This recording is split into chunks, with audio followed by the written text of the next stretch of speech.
Salam 8-ci sinif şagirdləri. Sizlərlə Seyid Cəfər Pişəvəri adına Respublika Humanitar Fənlər Gimnaziyasının biologiya müəllimi Məmmədova Çiçəkdir.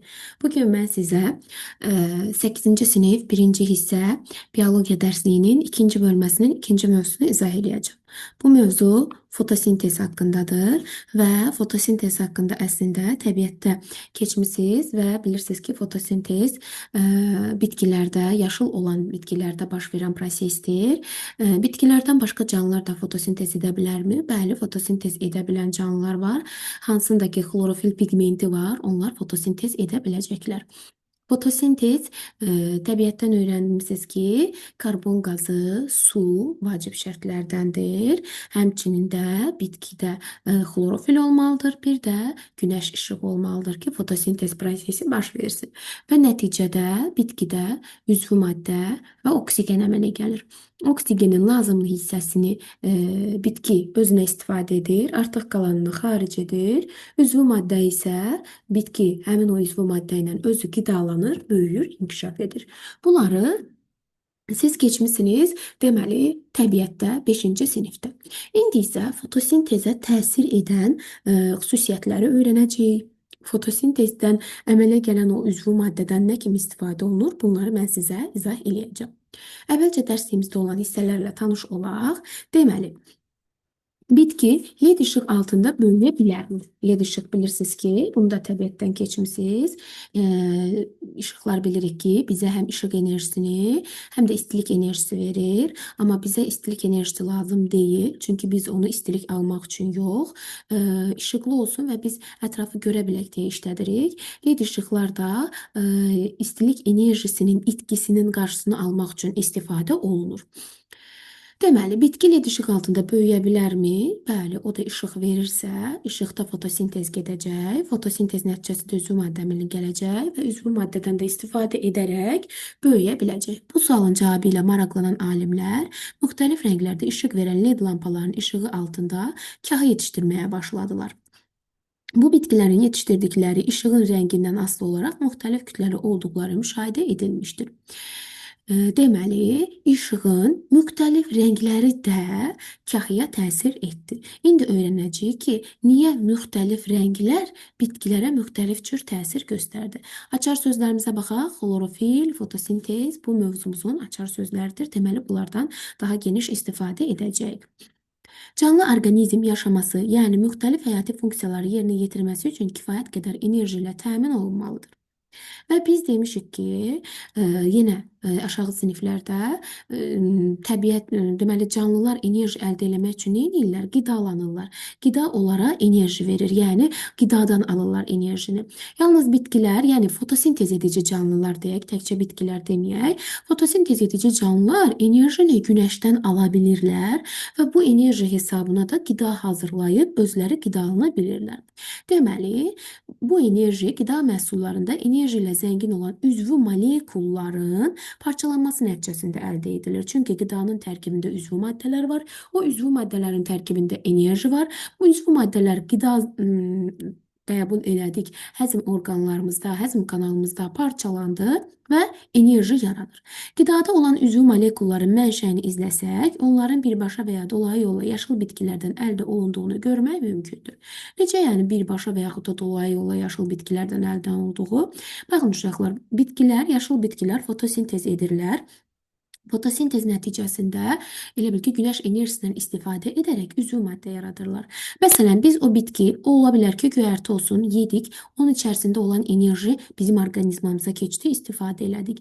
Və yaxud da otlarla qidalanan mal-qara, yəni inəklər olsun, sonra biz onların ətini yedik, onların da otlarla qidalandığına görə bədəninə enerji keçdi, sonra da biz onlarla qidalandıq, enerji aldıq. Deməli, bunu ona görə deyir ki, dolayı yolla və yaxud da birbaşa bitkilərdən ala bilirik bu üzvü maddələri. Qida zənciri yadınıza gəlir, keçmisiniz. Qida zəncirində enerji necə ötürülürdü? Bitkidən, bitki ilə qidalanan orqanizmə, ondan da ətlə qidalanan orqanizmə ötürülürdü. Bu cümlə bizə onu izah edir. Yaşıl bitkilər avtotrof orqanizmlər olduqları üçün qidanı özləri hazırlayırlar. Avtotrof nə deməkdir uşaqlar? Avto öz-özünə deməkdir. Məsələn, Avtomatik qapılar olur ya, yaxınlaşırsan özü açılır, özü bağlanır. Görürsüz, bunlar özü görür bu işi. Avtotrof da trof qidalanma deməkdir. Özü qidalanan orqanizmlərdir ki, yaşıl bitkilər də bura aiddir. Çünki öz üzvü maddələrini özləri hazırlayırlar. Digər canlılar, insan da daxil olmaqla üzvü maddələri kənardan alır. Yəni biz bədənimiz özü üzvü maddə, qida maddəsi hazırlamır. Biz onları nə edirik? Kənardan alırıq. Bu zaman ətraf mühitdən alınan sadə ionlar və birləşmələrdən lazımı olan üzvü maddələr sintez edilir. Daha sadə maddələrdən mürəkkəb üzvü molekulların əmələ gəlmə reaksiyaları sintez reaksiyalarıdır. Bunların əmələ gəlməsi üçün enerji və fermentlər tələb olunur. Fermentlər bitki hüceyrələrində olur. Enerji isə günəş işığından udulur və günəş işığından udulub bu proses yerinə yetirilir. Bitkilər işıq enerjisini udaraq istifadə edir. İşıq enerjisini uddu, istifadə etdi. Çünki onların bəzi hüceyrələrindəki xloroplastların tərkibində yaşıl pigment xlorofil var.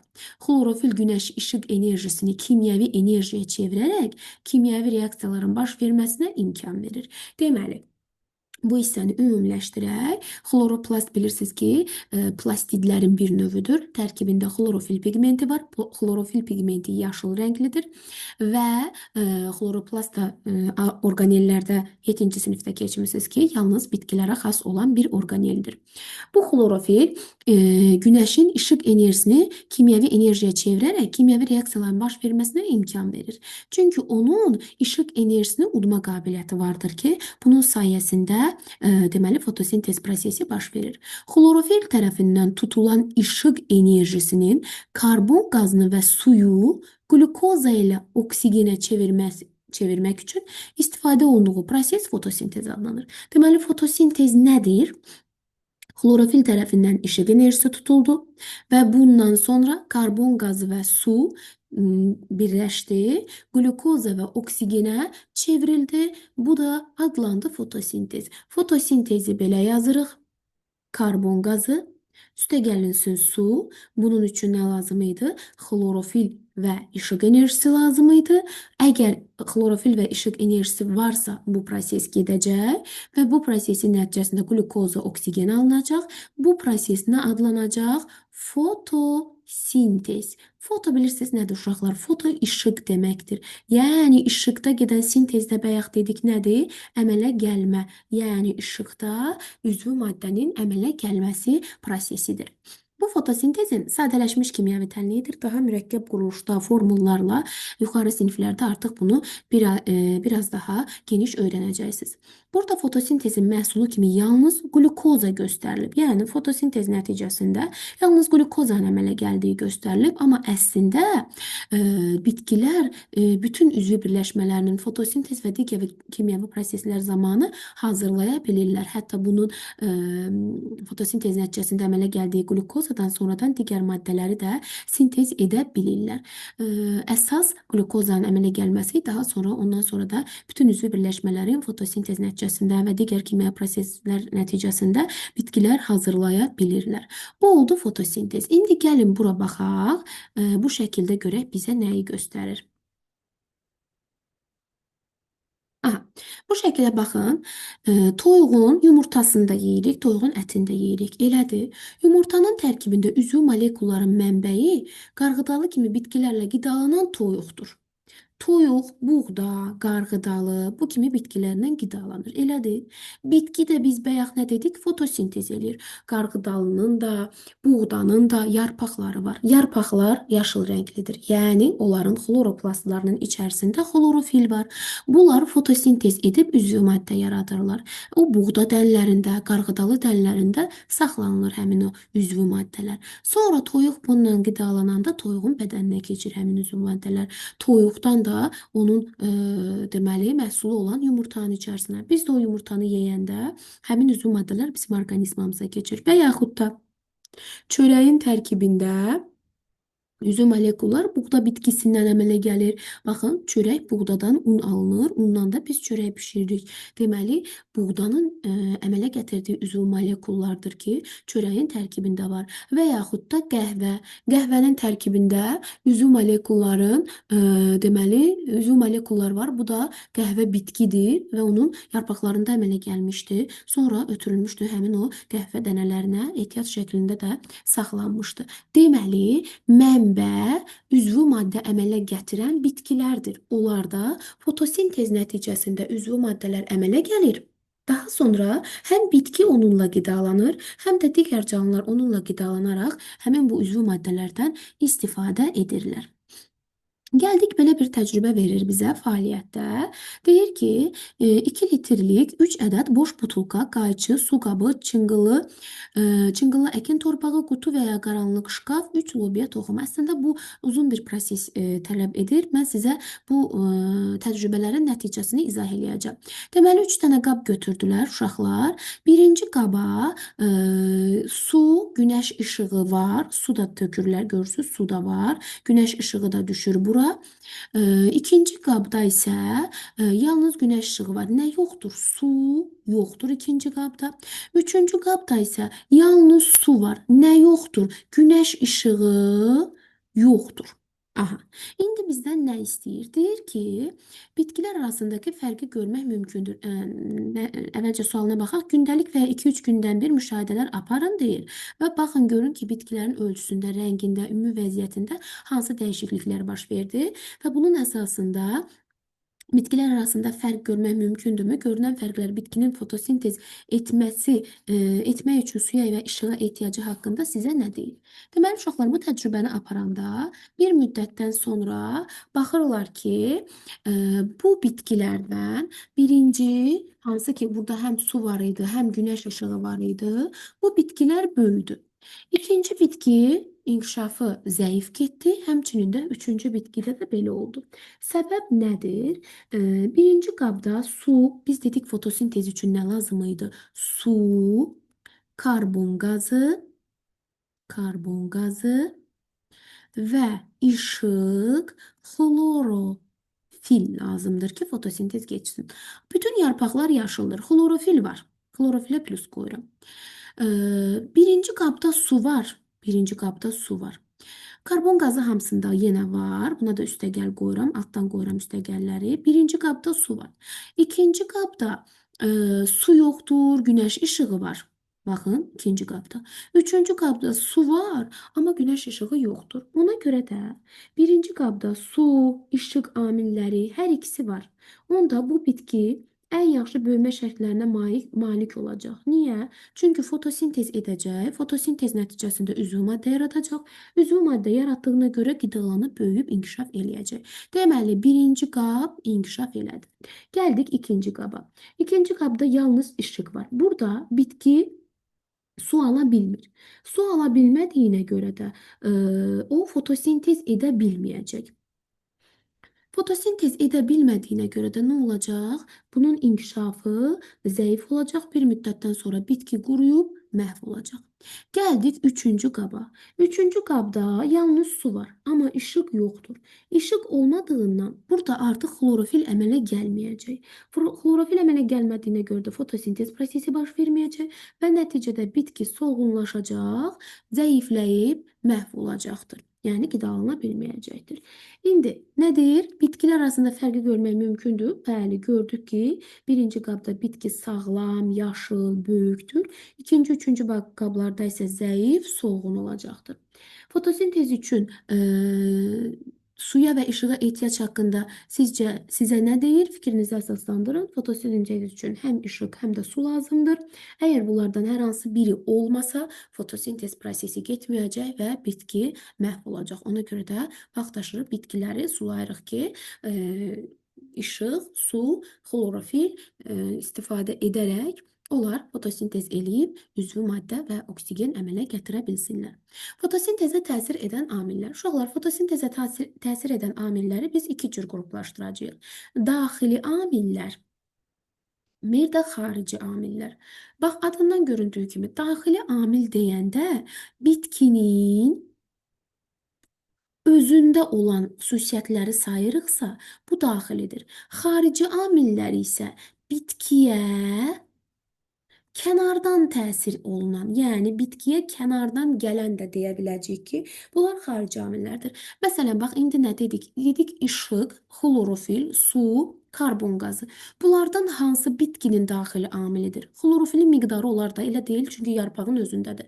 Amma işıq, su, ondan sonra karbon qazı, bunlar havadan, torpaqdan, günəşdən gəlir də bitkiyə, özündə deyil ki, bunlar olacaq xarici amillər. İndi daxili amillərə başqa xüsusiyyətləri də aid eləyəcəyik. Fotosintezə təsir edən amillər xarici və daxili amillər kimi qruplaşdırılır. Bu amillər həm də bitki orqanizmi üçün məhdudlaşdırıcı rol oynayır.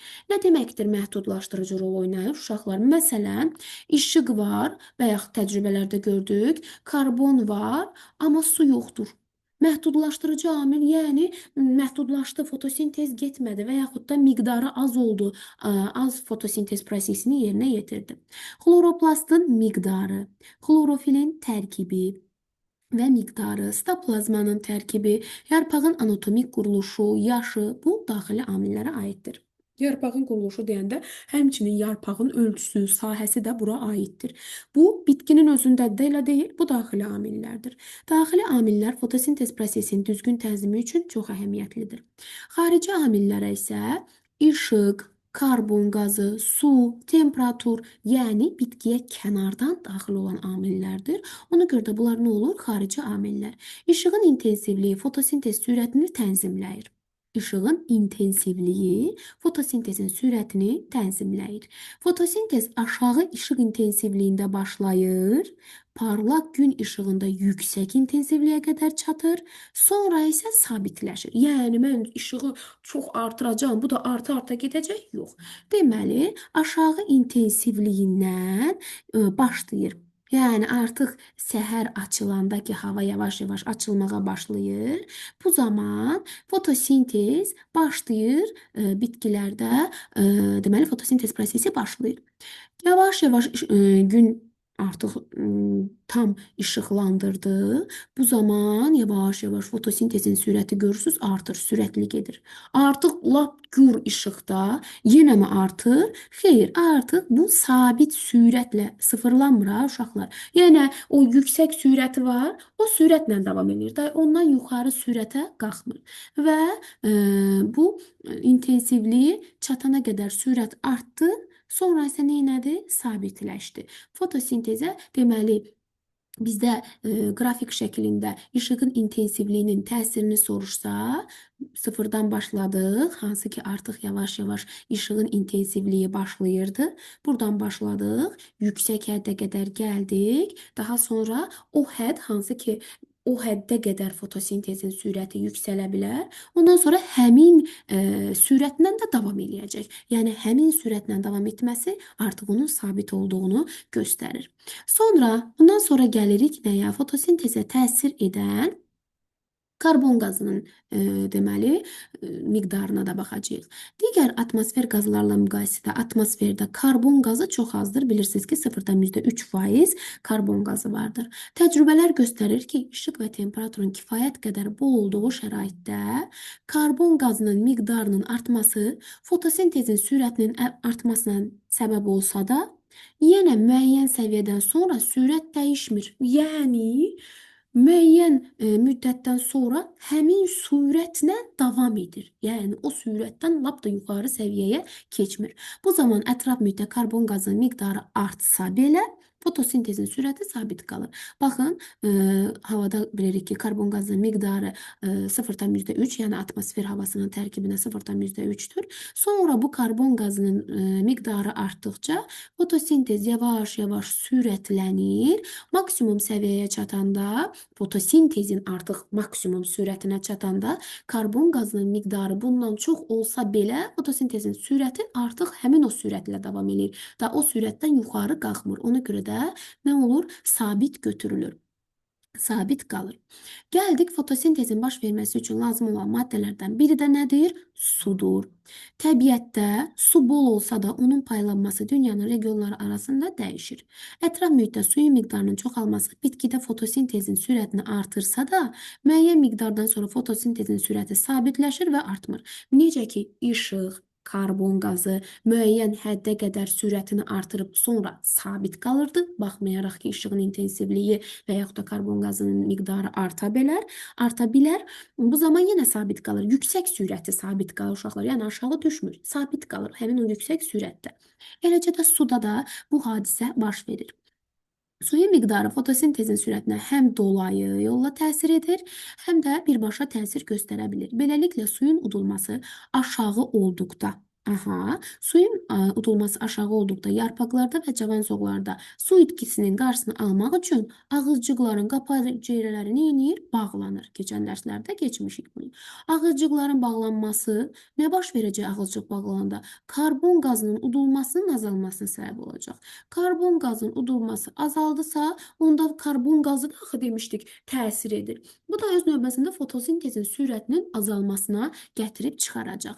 Deməli, fotosintezin sürətinə təsir edən amillərdən biri nə olmuşdu? Dedik ki, suyun miqdarı idi. Suyun miqdarı da hər bölgədə eyni deyil, müxtəlif cür paylanır və fotosintezə birbaşa dolayı yolla da təsir göstərə bilər. Əgər su deməli bitki tərəfindən suyun udulması aşağı olursa, bu zaman nə olurdu? Qapayıcı hüceyrələr bağlanırdı. Niyə bağlanırdı? Bitkinin həddən artıq su itirməsinin qarşısını almaq üçün. Çünki qapayıcı hüceyrələr açıq olanda suyun buxarlanma hadisəsi də baş verirdi və bu ağızcıqların bağlanması karbon qazının udulmasına, bu da öz növbəsində daha doğrusu karbon qazının udulmasının azalmasına, bu da öz növbəsində fotosintezin sürətinin azalmasına səbəb olur. Baxın, suyun faizlə miqdarı verir.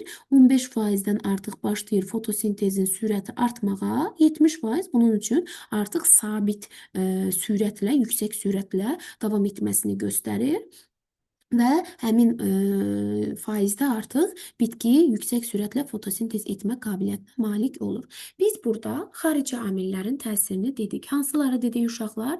Deməli, fotosintezə karbon qazının miqdarı, işığın intensivliyi, suyun miqdarının təsirini öyrəndik. Və öyrəndik ki, müəyyən həddə qədər yüksəlir və o həddən sonra istər işıq, istər su, istər karbon qazının miqdarı artsa belə fotosintezin sürəti sabit qalır. Yəni maksimumundan yuxarı qalxa bilmir. Gəldik, indi öyrəndiklərinizi tətbiq edinə baxaq. İşığın intensivliyi və karbon qazının birgə təsiri şəraitində həmin amillərin fotosintezin təsirinə necə təsir etdiyini öyrənmək üçün aparılmış təcrübələrin nəticələri qrafikdə təsvir olunub. Baxın, fotosintezin təsirinə işığın intensivliyini verir. Burada nə göstərib bizə? Deməli, müzakirə edin. Təcrübə 1 və 2-nin qrafiklərini müqayisə edin. Bu qrafiklərdə fotosintezin sürəti haqqında nə demək olar? Baxırıq təcrübə 1 ilə 2-yə. Baxın, təcrübə 1, təcrübə 2. Təcrübə 1-də nə var? 25 dərəcə Selsi temperatur, təcrübə 2-də 15 dərəcə Selsi temperatur. Hansı temperatur yüksəkdir? 25 dərəcə Selsi temperatur. Amma karbon qazının qatılığına baxın, ikisində də 0,4%-dir. Karbon qazına görə bir-birlərinə bərabərdirlər. Amma temperatura görə birinci təcrübədə temperatur daha yüksək, ikinci təcrübədə isə temperatur daha aşağıdır. Buna görə də nə baş verəcək? Karbon qazının miqdarı eyni olsa da temperatur fərqlidir və təcrübə 1-də temperatur 25 dərəcə olduğu üçün fotosintezin sürəti təcrübə 1-də daha yüksəkdir. Yazırıq, təcrübə 1-də yüksək sürətdir, təcrübə 2-də isə buna nisbətən fotosintezin sürəti görürsünüz aşağıdır. Gəldik növbəti suala. Təcrübə 1 və 2-nin qrafiklərini təcrübə 3-ün qrafiki ilə müqayisə edin. İndi təcrübə 1-ə baxın, burada da 25 dərəcə Selsidir, burada da təcrübə 3-də də 25 dərəcə Selsidir. Amma karbon qazının miqdarına baxın, təcrübə 1-də 0,4%, təcrübə 3-də isə 0,4%-dir. Karbon qazının miqdarı artdı. Karbon qazının miqdarı artdı. Temperaturlar təcrübə 1 ilə 3-də bərabər olmasına baxmayaraq, karbon qazının miqdarı artdısa, təcrübə 3-də fotosintezində sürəti neynədir? Artdı. Onda müqayisə eləsək təcrübə 3-ü Bu zaman hər iki təcrübədə deməli necə götürərik? İkinci təcrübədə birinci təcrübəyə nisbətən sürət aşağı idi. Bayaq bunu qeyd eləmişdik. Üçüncü təcrübədə isə ən yüksək sürətdir. Çünki burada temperatur birinci təcrübə ilə eyni olsa da karbon qazının miqdarı nə oldu? Sürətli oldu. Ona görə də təcrübə 3-də karbon qazının miqdarı yüksəkdirsə, bu səbəbdən də fotosintezin sürəti təcrübə 3-də daha çoxdur. Sonraki sual sizcə fotosintezin sürəti işığın intensivliyi və karbon qazının birgə təsiri şəraitində necə dəyişir?